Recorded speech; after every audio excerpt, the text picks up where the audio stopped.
Hello and welcome to DFS Coach Talk. Today is Friday, November the 19th. I am Joe Sarvati, affectionately known as Coach, and I am here to discuss with you a very strong 9-game NBA Friday night slate. We have all kinds of news all over the place, and we have 11 of the 18 teams either on the first or second night of a back-to-back. And so it is a lot to cover, and we want to dive right into it here. We're going to go game by game. We're going to break it down, look at a statistical analysis of each game, give a game set, and then talk about rotations. And I love this time of year because there's so much going on, a lot of activity with guys sitting, minutes restrictions, COVID protocol, injuries, and really the more confusion, the more question marks, I think the stronger edge that it gives us, because we're following this thing super closely from the first moment of the day till the last basket goes in the evening. So we are the place to catch it. Dfs CoachTalk.com is where you can come aboard. Friday is the best day of the week to sign up for even our 3-day pass, which is only $10. This way you get all the NBA action, huge slate today, huge slate tomorrow, and even a nice slate on Sunday. So lots of NBA action these next couple of days because the NBA takes Thanksgiving off. So there'll be some downtime next week. So they're jamming all the games in now. And then you also get our PGA weekend only lineups, which have been very successful lately. Those come out this evening. And then, of course, football, NFL this weekend, Sunday. Our awesome group of Andrew Hansen, Josh Davis, and Joe Stanton are going to be crunching all the numbers there with help from our analytics director, John Wiehausen, and they're going to put out a bunch of winners for you this weekend. So great time, $10, can't beat it, jump in. If you want to go through Tuesday, you can get the $5 for $19. All right, no breaks. We're going to hit all 9 games. We're firing through all of them. So we're going to try to get through them quick enough to get the information out there. Check with us, though, as the day goes on. There'll be tons of developments, as we always know. It's usually right down to the wire that the changes are coming in. So check with us in Discord throughout the day. But let's get all of it set up, and let's get some lineups built and get ready to take some stuff down this evening. All right, we're going to go to the very first game on the slate. It is a 7 p.m.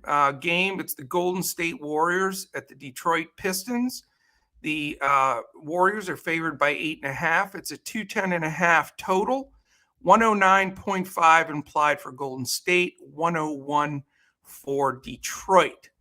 As far as the game set, we've got Golden State coming in, of course, at 13-2 against a 4-10 Detroit Pistons. As far as pace goes in this game, first of all, we have Golden State on the second night of a back-to-back. We know Curry again poured in 9 threes again last night. He's absolutely incredible. The news right now on him is the fact that he is questionable. So is he going to play on this back-to-back? This would, be 3 and 4 nights too. So that's a small bit of news, maybe, I think, because it changes the whole perspective of this game.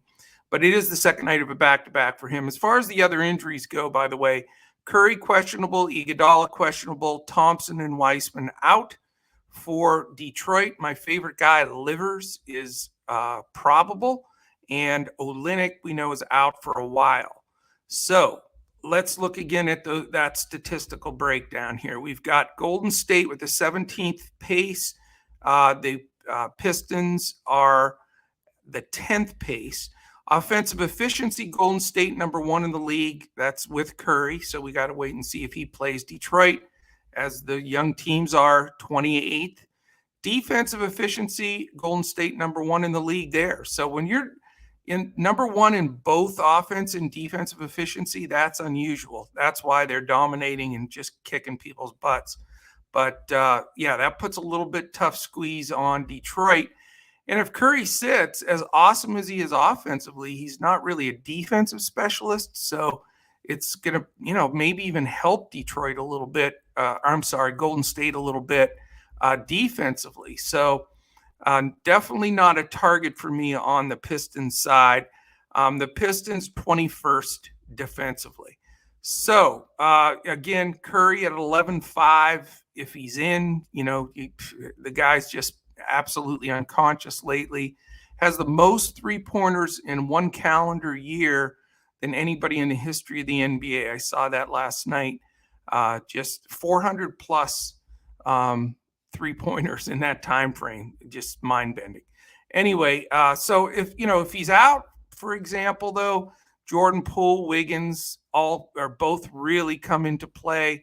Damian Lee comes into play. So if he's in, Curry's got to be a good consideration. If he's not, then you look at these secondary guys and you can get some good prices. Poole 6'1", Wiggins 6'7", Damian Lee 3'1", Gary Payton II would be a really nice play at 3'8". So if he sits, I'm actually hoping he sits so we can grab some value from this Golden State side. That would really help the rest of the card.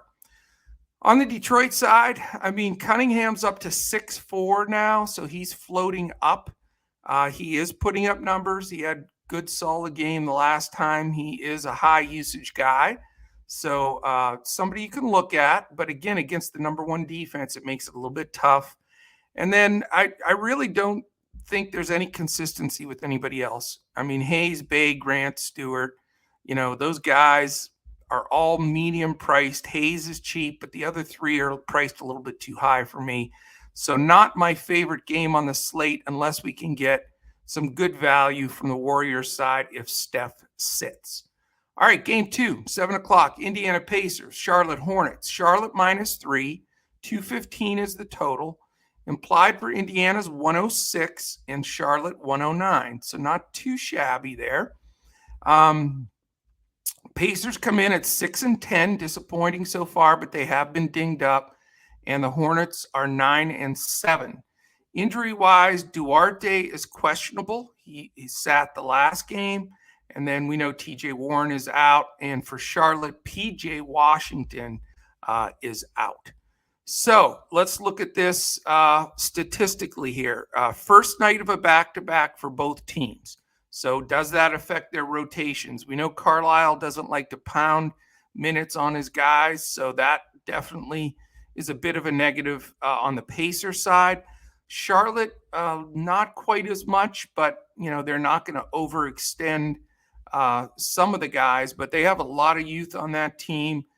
Guys like LaMelo, he'll get some extra minutes even in a back-to-back. Same thing with Miles Bridges, but they're not going to push Rozier, Hayward, and Plumlee. So you're going to get a little bit more bench action probably from Oubre and Cody Martin.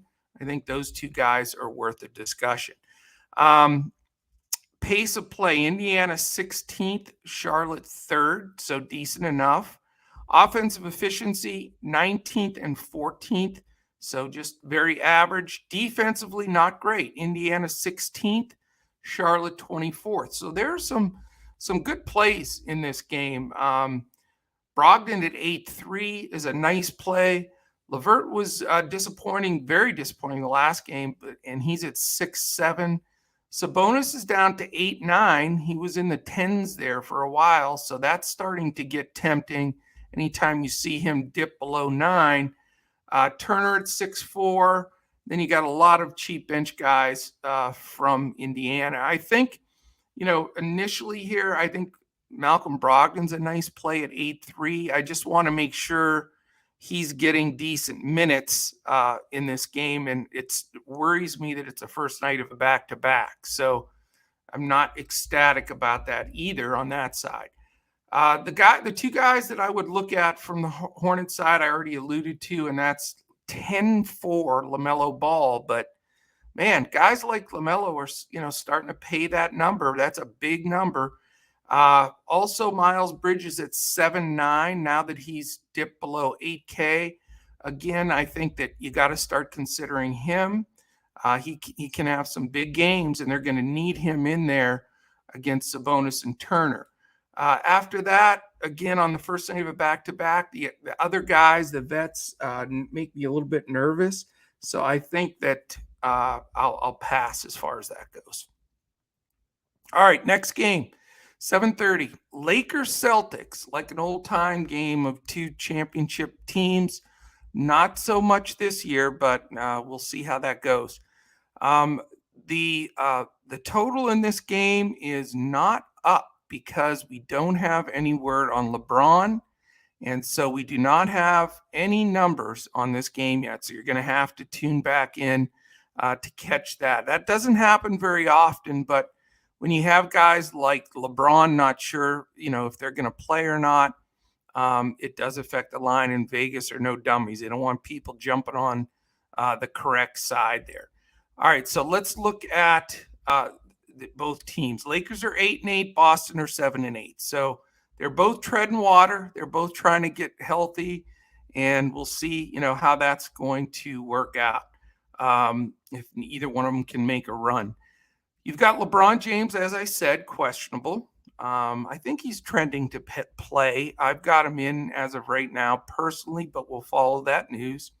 Robert Williams is also questionable on the Boston side, and Jaylen Brown is questionable on the Boston side. So, yeah, that's why there's no line. We'll follow this throughout the day. Anthony Davis is probable. Ariza, Nunn, and Reeves remain out for the Lakers. All right, let's take a look statistically at what we've seen. And again, it's a little bit tougher with these two teams because they've just had so many guys in and out of the lineups with injuries. It is an island game for the Lakers, so it makes more sense for LeBron to come back for this one. It's the first night of a back-to-back for Boston. So the question is, with guys like Williams and Brown, I doubt they'll play either one of them in a back-to-back because they're both coming back from injury. Maybe one plays tonight, one plays tomorrow. We'll see how that goes, and we'll check out walkthroughs this morning and see what it looks like. Did they go through shoot around? That usually gives you a bit of an indication. All right, the Lakers are second in pace in the league. Boston's 22nd. So really good pace up for Boston. And, that could make a big difference. Offensive efficiency, neither one of these veteran teams are doing it. 22nd and 21st. Again, a lot of rotations, a lot of changes with the injuries, protocols, etc. Defensive efficiency, middle of the pack. Lakers 15th, Boston 11th. So it's a tough call. I mean, we just really can't break down the game with any sensibility. You're going to have to definitely check back with us on Twitter and in our Discord. Russ at 10.5 is a high price, but without LeBron, it's doable. I think Talen Horton-Tucker looks like a super stud, and he's only moved up to 5'8". He'll be highly owned, and he deserves to be. Although if LeBron does come back, it certainly takes a nice chunk of that usage away. So, that's the tough part. LeBron's 10.8 and Anthony Davis is 10.7. I don't remember seeing three guys over 10.5 or above ever on the same team since I can remember doing this. Russ is 10.5, Davis 10.7, LeBron 10.8. That is unusual for sure. So again, we have to have the news there. If LeBron sits, you can go THT and Davis or THT and Westbrook. I do think Davis is going to come out pretty ticked off. He's the guy I like the best of this group. He took a beating from some of the guys on ESPN and doing the broadcast show about just getting totally dominated by Giannis. And I think he's going to take that personally, and I think he's going to come out ticked off. And if Celtics don't have Robert Williams, they're super small inside with Al Horford and Grant Williams. Grant Williams is like the height of a shooting guard. So Davis could go bonkers if he really takes this personally. We'll see what his grit is. They did everything but call him soft in some of the comments they made. So interesting, and we need that news. I think that can be a key game tonight. once we get it. Tatum at 10-1 is super playable here, especially if Jaylen Brown and Robert Williams sit. And Al Horford becomes in play. I mean, he's going to have to play big minutes if Williams sits. So we'll regroup and figure this out. It could be a total shift. I mean, it could be a Jason Tatum and Anthony Davis kind of roster, that you're building. Or if guys are in and out, it may just be a THT and possibly a Marcus Smart at 5'5", a Robert Williams at 6'2". We just have to find out who's in, who's out, and what that situation is. All right, next game, another 7:30 game. It's the Orlando Magic and the Brooklyn Nets. Brooklyn, a big favorite here by 12.5. The total is 209.5. 98.5 implied for Orlando. Anytime you dip below that 100, that is a little concern. Brooklyn is a healthy 111 implied, so that is a doable commodity. We've got Orlando coming in at 4-11 and Brooklyn at 11-5. They have snuck up the standings here with a solid 11-5 number. We've got Suggs questionable for Orlando. They're on the first night of a back-to-back. Brooklyn is on an island game, so they expect to see their guys get minutes if the game stays close enough. As far as injuries go, other than Suggs, you've got Michael Carter-Williams is probable, so he's maybe going to get into the rotation. We'll see. We know Fultz, Isaac, and Moore remain out. Foursome out for Brooklyn: Claxton, Harris, Irving, Millsap. So a little bit tighter rotation as it's been, as really Brooklyn has played much better. As far as statistical, we've got a nice pace here. 9th Orlando, Brooklyn 8th. So really the fact that it's only a 209.5 with those kind of pace is interesting. I'm not sure if Vegas is expecting a blowout here and just dead minutes at the end, but very interesting with that kind of pace. Offensive efficiency, Orlando 27, Brooklyn now up to 9th. They're heading in the right direction. Defensive efficiency, Orlando 26th, and what's turned Brooklyn around is they're 5th. Very hard to believe with a lot of the same guys that they're 5th in defensive efficiency in the league. All right, let's look at this from the perspective of where can we go here. Cole Anthony, one of my favorites. I've been riding him, and he's been good, man. 50 burgers all over the place. At 8K, I think he's reasonable. I'm interested to see, though, if he gets Bruce Brown defense, because that would scare me a little bit. And with MCW playing a little bit, I don't know if that's going to cut into some of his minutes. It could. If Suggs doesn't play, then I think that will help Anthony as well. But we'll see. He's questionable. After that, I think you get a fair shake on the two bigs. Wendell Carter's only 6'7", Mo Bamba's only 6'5", so they are priced very fair on that low end of mid-level. And I think, Bamba's starting to show a little leaking of oil in that big 7 whatever foot body he is, but he still can have a good game. Brooklyn doesn't have a true center. Let's face it. With Claxton out, and they've just been playing Griffin and LMA there, and we know those guys aren't true centers. So this could be a really good game for Bamba. Wendell Carter's been much more consistent. I think he's played a fine season, and he's been real sneaky. So I think you've got some plays on the Orlando side, even though that sub 100 implied total definitely hurts.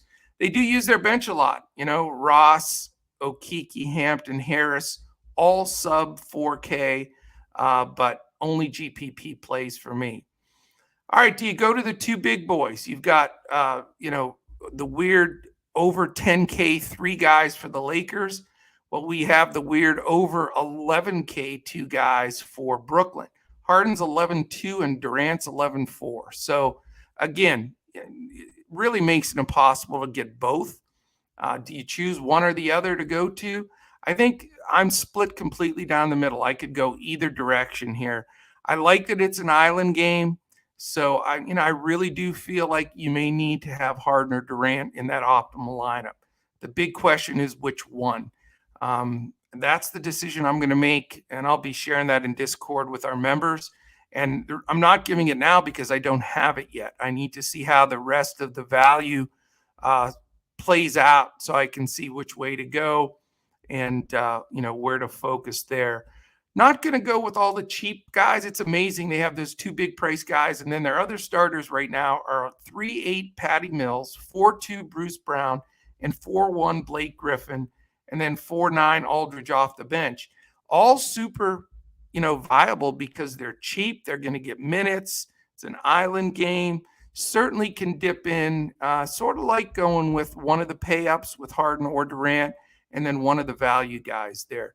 So we'll keep a close eye on that one. I think it can be impactful on today's slate. All right. Next game, we go to the LA Clippers at the New Orleans Pelicans. This game is an 8 p.m. Eastern game. You've got Clippers favored by only 3.5, which seems a little low, but it's on the road in New Orleans. It's a 215 total, 109.25 for the Clippers, 105.75 for the Pelicans. I think that the line's affected a little bit because it is the second night of a back-to-back for the Clippers. So, that puts things into question. It's the first night of a back-to-back for the Pelicans. So it's no picnic on either side there. Clippers come in 9-6. The Pelicans come in a wonderful 2-14. Injury-wise, only my buddy Cheeseburger, Zion Williamson, still out. And then Clippers, they have probable Johnson, questionable, a few guys here, Batum, Morris, Winslow. Those three guys are, rotational guys. So we need that news. And then, of course, Leonard, and even more importantly, Preston is out. And I joke. So we go back to, let's take a look at this now. Clippers, second night of back-to-back. How much are they going to put on Paul George's shoulders? He's at 10-3, which, to be honest, is fair. I mean, he is their main go-to guy. So let's look at it statistically. 14th pace for the Clippers, 18th for the Pelicans, so slight below normal. Offensive efficiency for the Clippers, 17th, and 26th for the Pelicans. They've just been a complete dumpster fire. Defensive efficiency, a little bit different here. How about Clippers second? Even without Kawhi, they've just gotten it done. Pelicans are dead last. So that gives a lot of hope for the Clippers side for sure, especially if this game stays as close as Vegas thinks at 3.5. Reggie Jackson at 6'4" in play. Eric Bledsoe, 5'9" in play. I think Paul George, if he's, there's no rumor of any minutes restrictions or anything, at 10-3, absolutely in play. Batum, if he goes at 5'3", and Zubats at 5'1", even Terrence Mann off the bench at 4'9", and Hartenstein at 3'9". So we just need to see on the second night of a back-to-back if anybody's going to get a rest here, limited minutes or sit out, because it could really highlight somebody. Let's just say, and I'm just using this as an example. Let's say they decide, Zubats needs a night off, or Batum. Then all of a sudden, you really look at a Terrence Mann or Luke Kennard and Isaiah Hartenstein, etc. So let's keep a close eye on the news on this game. I think it's a good position for the Clippers. And they're wanting to win some games and move up. So we'll see how that flies. Pelicans on the first night of a back-to-back, they do have some guys that are priced fair. I think Devontae Graham at 6, Nickeil Alexander-Walker all the way down to 5'6", I think is very fair. He's in play for me. Josh Hart at 5'4", still very much in play. Brandon Ingram is now at that mid-level, higher mid-level, but 8.2, very fair. I think that he deserves a consideration. Now, if George and Batum are playing full minutes, they're the two best defenders, in my opinion, on the Clippers side. And statistically speaking, that would hurt Ingram a little bit, but he's still the go-to guy. If he's no minutes restriction, then, I think he's very playable at 8-2 and a bit sneaky. especially if they're going to play him full out today and then sit him tomorrow on the second night of the back to back. So we'll be checking out the beat writers and coach speak and all that stuff to see if that's the case. Joe Val at 9.3 is okay, but the price is just too high for me. A lot of cheap bench players, sub 4K. They've got like 6 of them on the Pelicans, and I don't want any of them. Thank you. You can give me all 6 for $4,000, and I don't want them. Nothing personal there for the Clippers fans. All right, let's go to the next game. 8 o'clock, Oklahoma City Thunder, Milwaukee Bucks. We've got, let's see here. We've got the Milwaukee Bucks, a big 12.5-point favorite. 214.5 is the total. 101 implied for Oklahoma, and 113.5 for the Milwaukee Bucks. Interesting. So in this game, we've got first night of a back-to-back for both squads. We already know Oklahoma City has hardly any injuries. They're super young. So the back-to-backs, they're going to play a bunch of guys regardless. The only injuries of note, Trey Mann for Oklahoma City is questionable. He's been getting a decent run in the minutes with the second unit for the Thunder. DiVincenzo and Lopez were being out for the Bucks.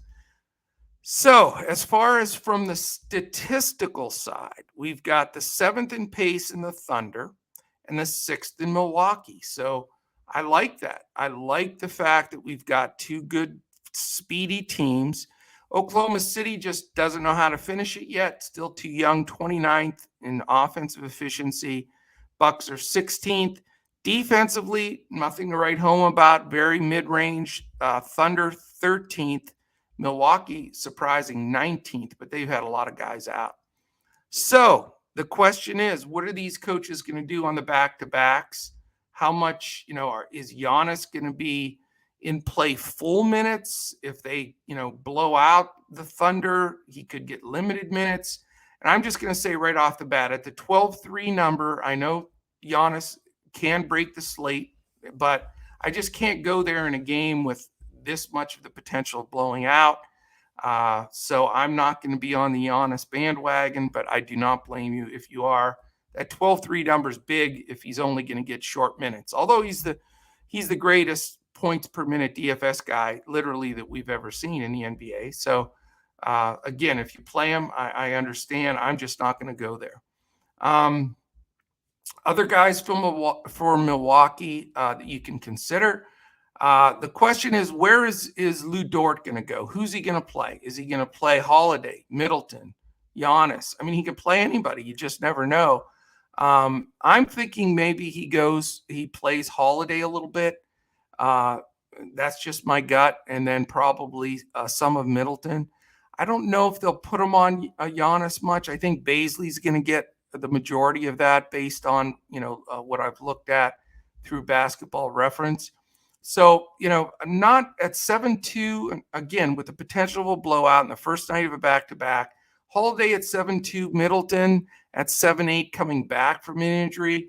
I'm just not going to be on that bandwagon. I think Portis at 6-7 is interesting, but now his price has gotten too high. So, yeah, I mean, this could be a doom or gloom game or a smart play, but I hate to say it, and if you're listening there, Crash, I'm probably going to fade the Bucks today.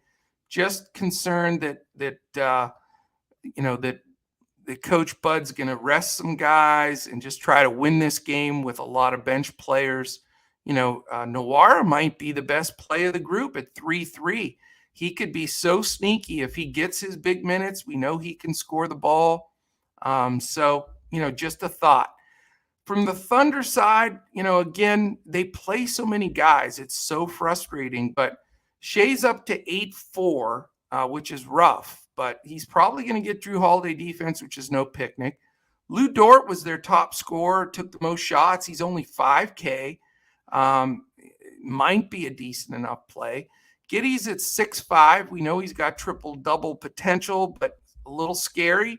And the only other guy I would consider would be a 5'1" Darius Baisley. He's pretty cheap.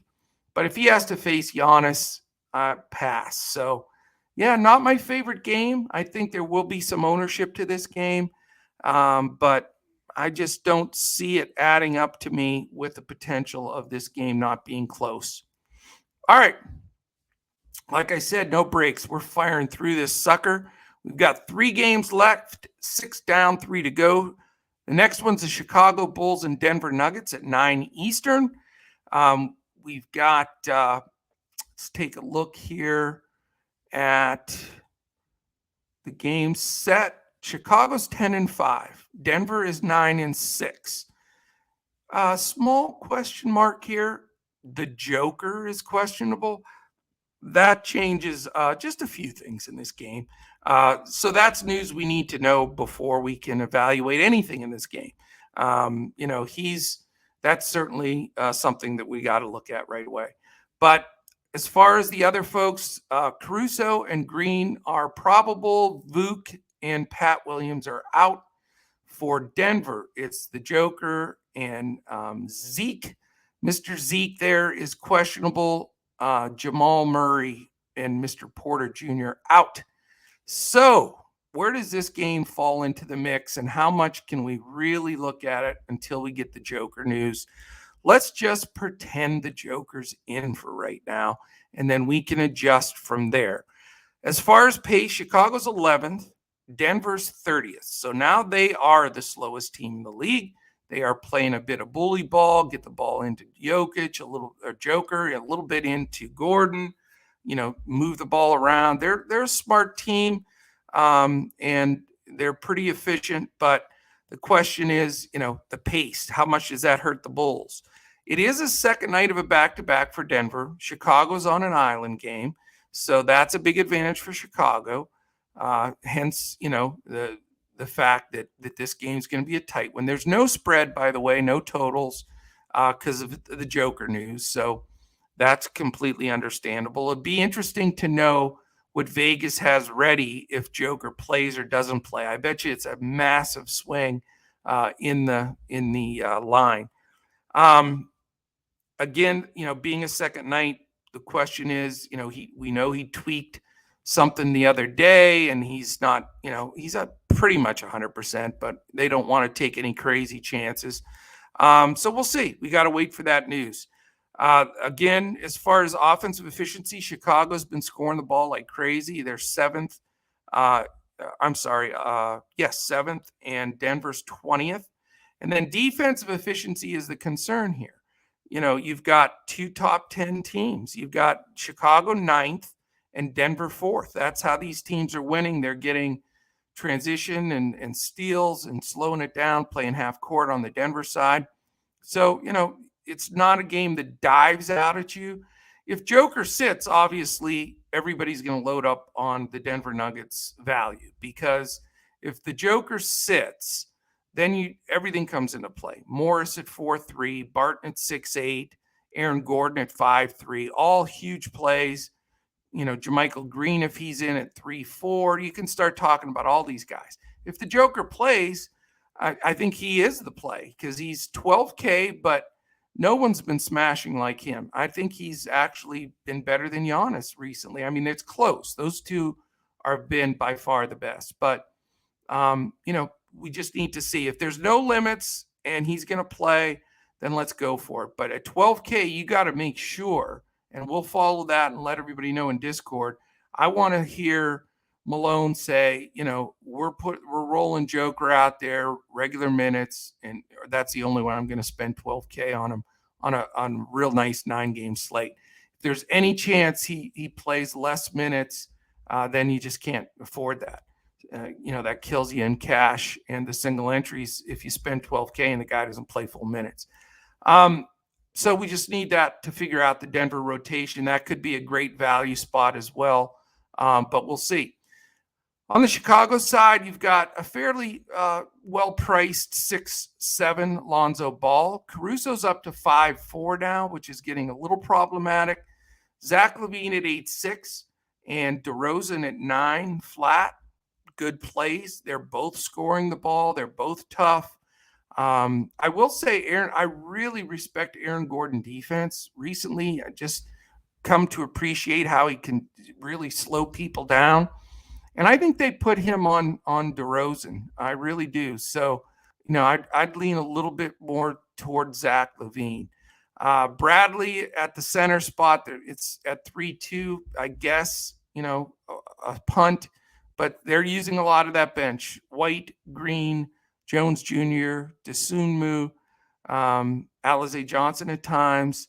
Ali, however you say his name, I never know if it's Alize, but I think it's Alize. So I don't know. I mean, this really rests on the Joker news, and then we'll shuffle from there. But I would like some exposure here to one of the Chicago studs, and I'm leaning a little bit towards LaVine at this moment. All right, the 2 late night games, late night sweat, after hours slate. Maybe we'll throw one up there for our members tonight. We've got the Toronto Raptors at the Sacramento Kings. Sacramento by 4, 218.5 over under. And then you've got implied 107.25 for Toronto. Sacramento is 111.25. So in this game, Toronto comes in at 7-9, Kings at 6-9. Both teams looking for a win here. Achua and Watanabe are the 2 guys for Toronto that are questionable. And we know OG Anunoby is going to be out for quite some time, which is a shame because that dude was playing some ball. No injuries for Sacramento. Very unusual, especially when they're not quite as young as some of these teams, but they're luckily not having any injury situations right now. Complicated here. Toronto's second night of a back-to-back, so we have to see how that flows. You never know. Nick Nurse has been known to sit guys and fluky start guys when he's got these type of situations. So we have to follow that news. Sacramento is on the first night of a back-to-back. So as far as statistically, we've got a pace of 28 for Toronto, playing way slower this year without Lowry. 5th for Sacramento. Offensive efficiency, Toronto 13th and Sacramento 12th. They both know how to score the ball. Defensively, not great. Nurse's team 20th, which is unusual. Sacramento's 22nd. So this game has a lot of, I think, nice value here. You've got, if you're the mid-price type of build guy or gal, this is a good game for you because here's the people I'm considering. Van Vliet at 8-1. Gary Trent at only 6K. He's been terrific. Barnes at 6-7, and I think he's getting, we'll see. We have to see. We don't have enough sample size with one game, but I think with Anunoby out and how much he's been dominating, I think Barnes gets the biggest boost. So he's in play. Siakam at 8-4, and he was terrible yesterday. So not real fond of the way he's playing. Birch at 3K dead minimum. I mean, you can't beat that if you need to punt center. He's going to get minutes. If Achua's out, then Birch becomes really a reasonable play to make everything work. If Achua's back, then not so much. Too much time share there, and Boucher may get some of it as well. So, I think, the Van Vliet, Trent, Barnes trio, and then possibly Birch, depending on the news, all are in play. Sacramento, you've got Fox down to 8-4, which isn't bad. But again, he hasn't had his best season by any stretch. But, he's going to have some bust-out games. A little pricey for me, but not bad. Halliburton at 6'2" is reasonable. Healed off the bench at 5'8" is also reasonable. Barnes is drifting down to a flat 7K. He was in the 8s and then mid-7s forever. So now that he's down to 7K, you can consider him because he's consistent. Medu, possibly. He's 4-5, which makes things work. He's been starting for 4 games in a row. A little inconsistent as you would expect, but, not a bad play. Holmes at 6'5", could be effective here. No question about it. But you are getting Davion Mitchell, Tristan Thompson, even Bagley's gotten some minutes lately. So they do utilize their bench. But I'm definitely going to have exposure, probably a one-off on each side here. leaning more towards a Gary Trent or Scotty Barnes on one side, and probably Barnes, Halliburton, or Fox on the other. All right, last game. Dirk, you ready for the Mavs, brother? Here we go. Dallas Mavericks and the Phoenix Suns. No line in this game either. This is a weird day. I told you it is a bizarre day. You do have two teams on an island game. They played each other the day before yesterday, and it was in Phoenix, and this game's in Phoenix. I don't remember the NBA scheduling two teams that aren't even in the same division and back-to-backs one day out from each other in the same arena. That seems odd to me. I don't know if that's a new twist this year because of a COVID thing or what, but I'm not loving it. The situation here, the reason why they haven't set the line is because I guess there's a chance Luka can play. He's listed as doubtful. I would say he's not playing. From what I've heard here in Dallas, he's out. So I'm counting him out completely here. Kleba's out as well. Kaminsky and Sarge out for Phoenix. Dallas is 9-5. Suns are 11-3, and they've won 10 in a row.